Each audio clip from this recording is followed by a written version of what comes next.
Jadi kalau di luar, terlihat dari luar IGD tidak terlihat aktivitas apapun. Ya karena memang seperti itu COVID. Jadi harus masuk dulu ke dalam seperti bebek berenang. Di atas terlihat tenang, di bawah kita begini. Ibaratnya dia jadi seperti itu.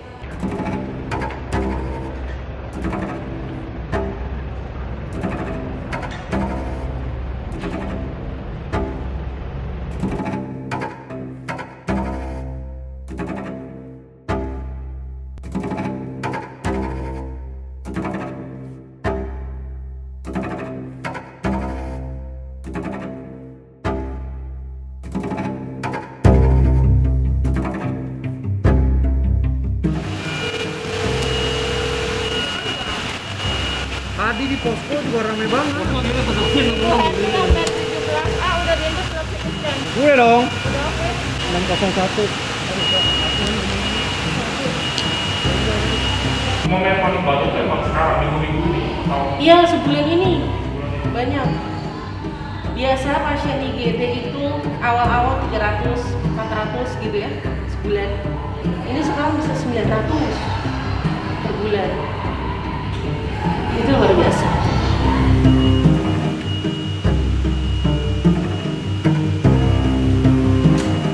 Orang kalau melihat orang yang nggak pakai baju APD lengkap masuk ke dalam pasti takut. Kondisi bunyi monitor di mana-mana, cengap-cengap semua, itu pasti takut.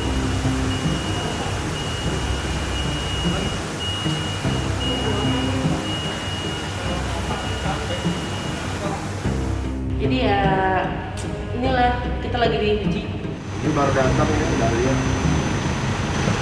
Alhamdulillah berapa minggu? 14 ribu. 14 minggu.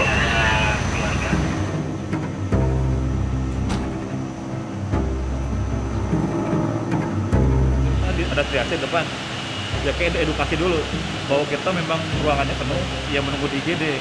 Kalau sekarang ini kan banyak nih, oksigen kita juga habis semua nih. Nah yang kita khawatirkan itu pasien datang sendiri membutuhkan oksigen, kita bingung mau gimana lagi. tapi momen-momen gitu itu terjadi nggak Bang? Sering, iya. Kita aja pakai oksigen portable karena oksigen yang nempel di bedhead di dinding itu kita kehabisan. Jadi kita pakai oksigen portable yang gede itu, ditarik ke sini. Saking kurangnya oksigen. Kadang ada juga yang butuh ruang ICU kita penuh, menunggu di sini, meninggal di sini juga. Kalau udah pakai ventilator. Enggak, ruangan ini nggak ada dong. Belum ada, cuma tadi kan katanya kita ada kosongan isinya. Dari ambulan Bayangkara, Brimob. Untuk pasien belum ada ruangan. Ya, gimana ya? Kita mau menerima pasien, cuman kapasitas kita udah penuh seperti ini. Tapi ini tuh sebetulnya udah nggak ideal ya, dalam artian overload kan sebetulnya. Iya, kita udah perlu ini. Kita tuh idealnya ya, ideal itu bednya tuh ada 18. Cuman ini pagi ini kita ada 32 pasien, 30 hampir 20 lipat. Jadi bednya tuh ada di luar lorong-lorong. Harusnya kan ada di itu kan, itu normalnya. Biasanya kita harusnya ada pembatasan pasien, sosialisasi itu juga tadi ada. Yang mau gak mau, gimana lagi? Puncaknya maghrib, biasanya di segini tuh 50-an. Makanya emang udah itu apa jaraknya juga dempet-dempetan kan. Jadi pergerakan antara satu dengan lainnya susah. Lalu kalau ada kegawat daruratan juga susah. Apa Pak? Infusnya habis. Bentar ya.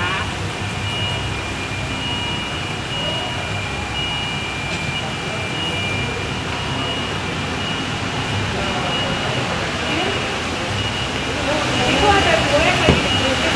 Iya. 3 sampai Oh 3 ya. Jadi 5 kan? 5. Yang 3 lagi yang mana? ke atas teranak. Berarti kan semakin malam malah semakin banyak, mungkin karena hasil swab pada keluar siang atau menjelang sore, jadi cenderung pasien-pasien berdatangnya sekitar jam segitu. Kalau yang sudah gawat darurat kami pasang semua di jalur merah. Jalur merah kami ini, jalur kuning kami itu. Kalau memang terpaksa ya semua kita pakai sebagai jalur merah. Mau nggak mau. Pernah ada satu momen itu dalam artian yang kondisinya pasiennya mungkin berat semua gitu. Itu sering mas, sering terjadi. Jadi ini pasien merah kan memang gawat. Sebenarnya yang kuning agak lebih ringan, sedikit lebih rendah dari yang merah. Ya kalau memang merah full, mau nggak mau yang kuning kita pakai sebagai merah. Ada keadaannya di mana semua jalur jadi merah, ada. Karena kebanyakan pasien-pasien merah walaupun sadar penuh, ketika dicek oksigennya atau saturasi oksigen dalam tubuhnya kira-kira semuanya di bawah 95. Jadi semuanya harus butuh alat bantu nafas. Lihat aja di dalam IGD itu seperti ICU, karena kondisinya jelek-jelek. Karena memang di pasar minggu itu kondisi sedang sampai kritis yang kita rawat.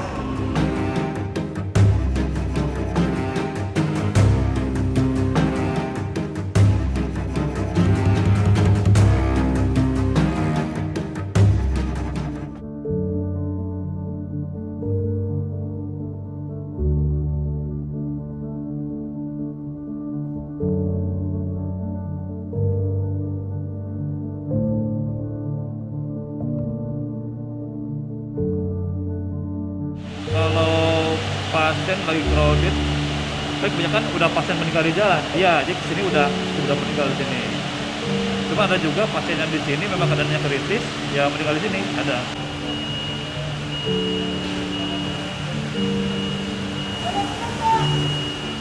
Kebanyakan sudah isolasi mandiri. Ada beberapa kasus yang orang tua dia sudah isolasi mandiri di rumah, mungkin karena keluarga takut dibawa ke rumah sakit, takut terpapar, nyampe di kami oksigennya sudah sangat turun, tapi mungkin sudah beberapa hari di rumah keadaannya seperti itu. Karena kan kalau di COVID itu ada namanya happy hypoxia itu, kalau kita tidak punya alat yang pengukur oksigen, kita juga nggak tahu sebenarnya oksigennya pada orang tua, pada anak atau siapapun turun apa tidak. Di luar negeri ya, saya nggak tahu kalau di sini ya. Ada satu momen yang dalam artian ketika alat mungkin sudah habis, jadi memprioritaskan pasien yang mungkin umurnya lebih muda dulu atau yang kan selamatnya itu lebih besar itu. Pernah nggak momen itu terjadi di sini gitu Pak? Kalau sini ada. Kadang kan kita kalau misalkan pasien udah lansia, kita edukasi dulu ke keluarga. Jadi sebelumnya kita nggak langsung main pindahin aja. Udah ini aja yang ambil prioritas. Jadi mana yang benar-benar membutuhkan, kadang kita kebingungan juga nih.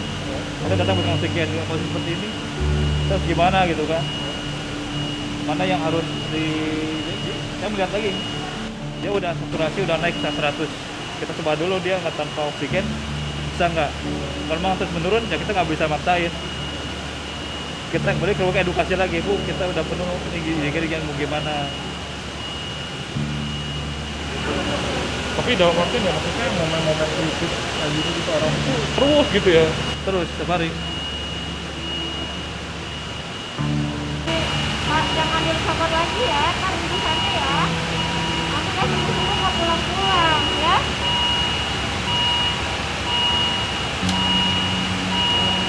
Ini sebetulnya yang dinamakan disaster. Disaster, tapi masalahnya seperti ini. Disaster semua rumah sakit. Harusnya kalau disaster tuh kita udah terjadi disaster, kita kirim ke rumah sakit sekitar. permasalahan yang ada saat ini, rumah sakit sekitar semua full, semua pada help juga. Jadi bingung. Mereka juga sama, disaster juga. Ya, makan dulu, nanti dingin.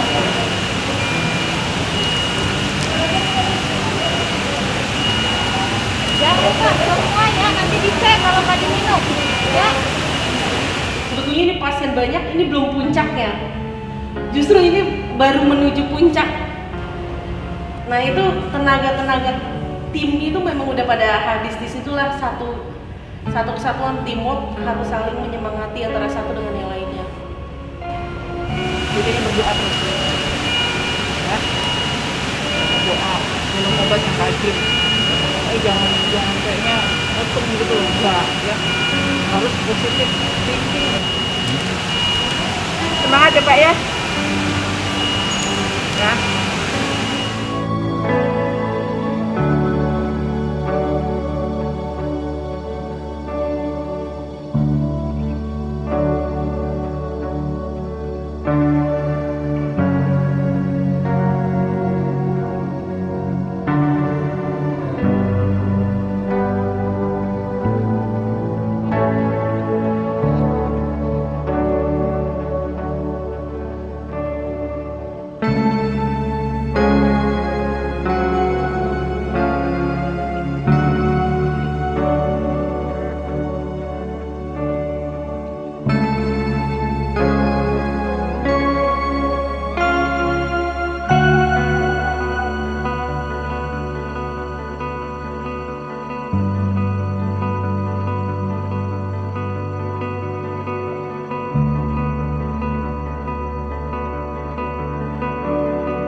Ketika pasien masuk di ICU dan masuk dalam ventilator, angka kematian atau mortality rate-nya tinggi. Survive-nya hanya 20%. Gimana? Oh, ada yang bawa? Iya, ini baru banget ada yang gawat.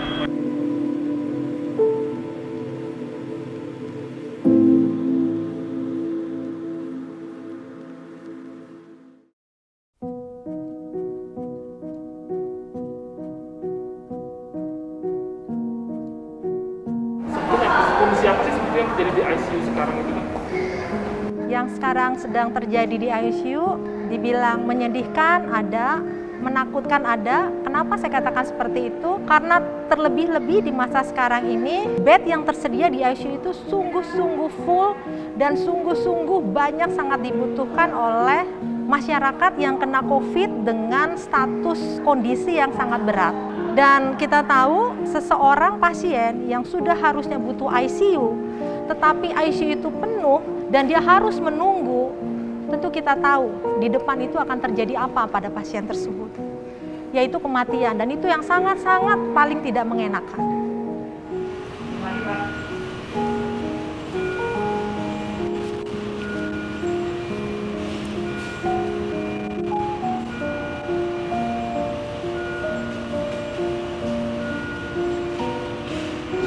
Nanti coba masuk pressingnya turun aja, kalau emang misalkan pressingnya turun ya sudah, bagaimana lagi jalankan lagi. Kalau dari sepanjang yang saya ini memang momen ini yang paling mengerikan sih, cuman nah dulu tuh kita tuh harapannya tuh di pertengahan 2020 atau di akhir lah harapannya sudah selesai, tapi ternyata sampai lewat tahun baru juga masih seperti ini, dan ini makin meningkat dibandingkan dengan awal dulu gitu. Dulu bed masih ada sisa 1 atau 2 atau 3 masih cukup, dan tidak semuanya memakai mesin ventilator. Ya, sekarang dari 15 dan nanti akan nambah satu lagi 16, itu 15 pasien menggunakan ventilator. Kapasitasnya sama, dia ada 3 pasien. Ini 3-tiganya pakai alat bantu napas semuanya dan pasiennya tidak sadar. Jadi 3-tiganya pakai obat untuk penenang. Kita pakai ventilator sama pakai ventilator. Tapi kalau terkait dengan soal range umur misalkan itu, apakah memang yang semua masuk ke ICU ini range umurnya mungkin tua 60 tahun ke atas? Kita tua 50 ke atas enggak, ada yang 30 kan, ada yang saat ini sedang dirawat juga. Yang 30-an juga ada? Ada. وأملي لهم إن كيدي متين أولم يتفكروا ما بصاحبهم من جنة لست بربكم Dia sekarang tadi perawatan lebih dari 1 minggu. Di ICU udah hampir lebih dari 1 minggu. Iya, 1 minggu, udah lebih dari 1 minggu. Yang pasiennya nggak ada komorbid. Oh, ini nggak ada penyakit penyerta sama Nggak ada penyakit penyerta, nggak ada, kencing manis nggak ada, darah tinggi nggak ada, stroke nggak ada, jantung nggak ada. jantung nggak ada, normal semua. Ini kan bagus ya, dari itunya kan bagus. Coba saya turunkan, ya. Mungkin nanti napasnya rasanya agak nggak enak, ya. Nanti kita nilai. Mudah-mudahan masih oksigennya masih bagus, kadar oksigennya. Mudah-mudahan, ya. Nanti sejam 2 jam saya nilai lagi. Ya, kalau emang masih bagus, berarti trennya udah perbaikan. Gitu ya, oke. Nanti 2 jam lagi saya kesini ya, oke.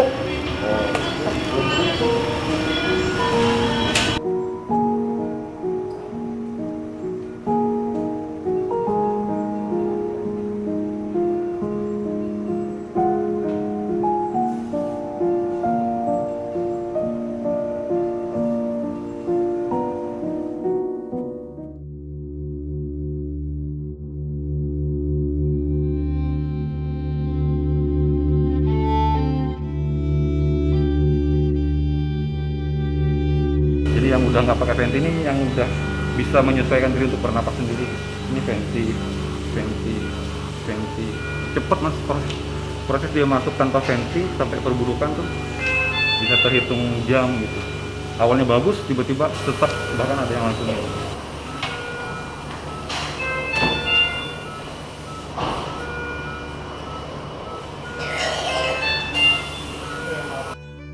Dan kasus kayak gitu tuh nggak terjadi 1 atau 2 kan? Iya, bahkan bisa kalau dihitung persen ya 80% ke atas. Ya seperti itulah. Kalau kita bandingin dengan ICU sebelum COVID, sangat berbeda jauh. Karena saya sebelumnya kan sebelum ICU biasa, sangat berbeda jauh. Berbeda jauh dalam konteks kritis. Dalam konteks perubahan pasien, perburukan, jumlah pasien, perawatan pasien tuh beberapa banyak ada perbedaan. Harapan selamat atau sembuh kembali gitu. Terus bisa kita bandingkan gitu. Ya kita berharap orang di luar sana memperhatikan ini, karena kalau sudah masuk sini baru mikir kebanyakan kan keluarga nggak bisa masuk, mereka hanya komunikasi via video call gitu. Seperti itu. Jangan ditahan.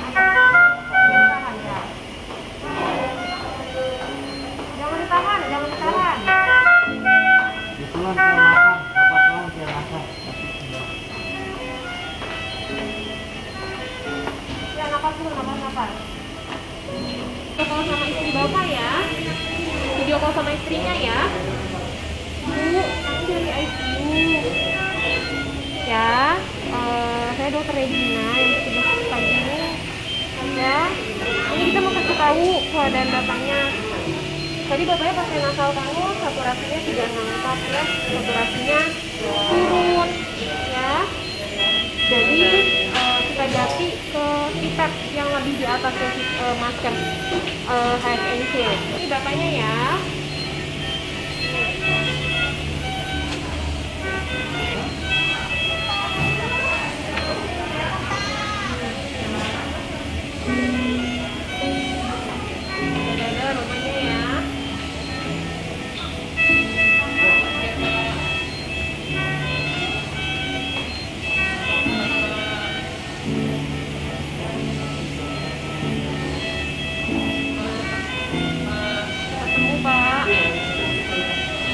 kata bapaknya iya.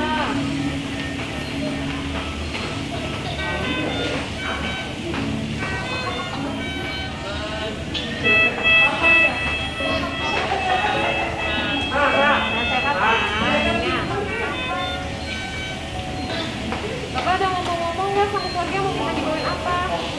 Nggak usah. Nggak usah. Mau pesan apa buat keluarganya udah nggak? Sehat-sehat juga. Ya, udah ya Pak. Tuh. Udah ya. Dadahan dulu dong. Ya, dadah. Nah. Tentu ikut merasa sedih juga ya, apalagi kalau misalkan pasien yang memang dirawat cukup lama ya. Kita pernah ada dirawat pasien yang sampai 2 minggu, dari awal masuk ke ICU sampai momen dimana pasiennya perburukan dan meninggal, keluarganya tidak bisa mendampingi ya. Tapi untunglah kita, satu sisi positif dari komunikasi yang sekarang berkembang, kita bisa di momen terakhir biasanya kita video call atau kita kirimkan foto ya, sekedar sebagai penghibur, sedikit penghiburan, tapi tetap saja kan tidak bisa menggantikan keberadaan langsung dari ini ya.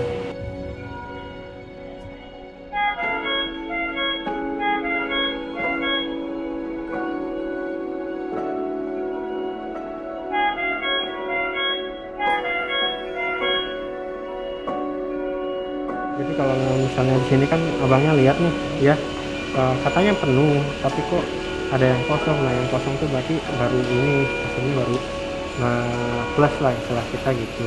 Kalau yang sini enggak, kalau yang ini Bu ini maaf ya bang ya. Iya, iya. Bu ini plus itu semalam ya. Semalam. Terus kalau yang di sana itu juga sama ya macamnya ya. Terus yang terus yang di sana juga sama ya, yang di sana juga sama, ada yang plus juga. Berarti per kali ini tuh hampir 3 di sini yang meninggal. Hari ini kurang lebih 3 ya yang meninggal. Mengatakan mortality rate terus terang sangat sedikit sekali ketika pasien masuk di ICU dan masuk dalam ventilator. Angka kematian atau mortality rate-nya tinggi. Survive-nya hanya 20%. Di Indonesia kayaknya lebih rendah lagi. Masuk besok ke sini juga ya? Iya. Gawat. Gimana? Ada yang bawa? Iya, ini baru banget ada yang gawat. Oh iya. Saya nggak usah masuk, nggak apa-apa sih Mbak, dari luar itu. Oh nggak apa-apa ya udah. Maaf ya. Terima kasih banyak Mbak. Ya, makasih.